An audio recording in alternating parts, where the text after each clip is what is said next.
Assalamualaikum warahmatullahi wabarakatuh.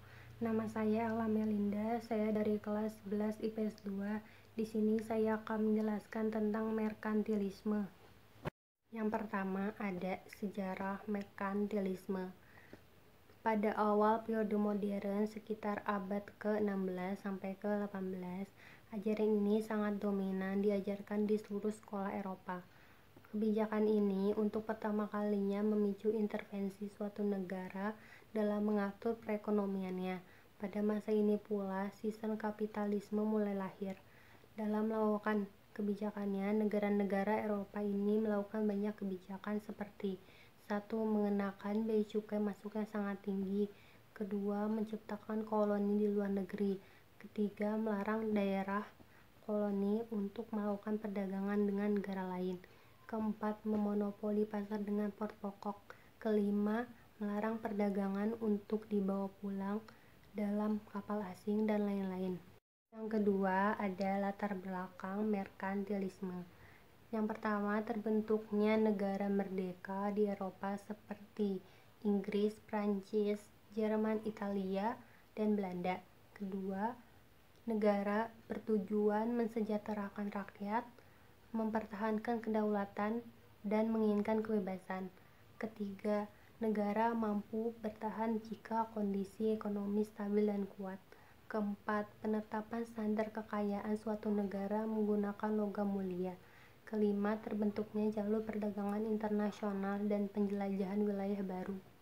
Selanjutnya ada pengertian merkantilisme.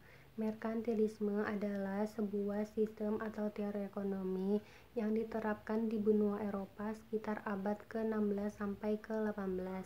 Kata merkantilisme sendiri berasal dari bahasa Inggris, yaitu merkan yang berarti pedagang.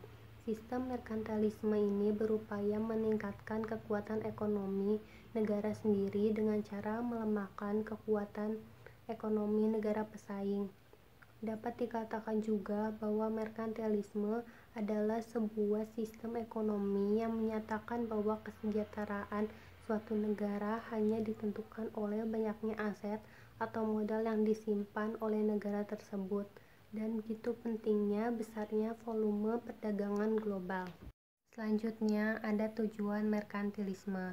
Yang pertama, untuk dapat memperluas atau menambah kekuasaan suatu negara. Yang kedua, untuk bisa mempersempit persaingan kekuasaan nasional yang terjadi pada abad tersebut. Selanjutnya, dampak merkantilisme bagi dunia dan bagi Indonesia. Bagi dunia, 1. Merkantilisme mendorong tumbuhnya kapitalisme. Kedua, diciptakannya uang sebagai alat tukar. Ketiga, muncul pula perdagangan surat berharga, lahir bursa efek atau pasar modal. Keempat, berdirinya bank di kota-kota besar. Dampak bagi Indonesia. 1. Datangnya Belanda ke Indonesia dan membentuk VOC.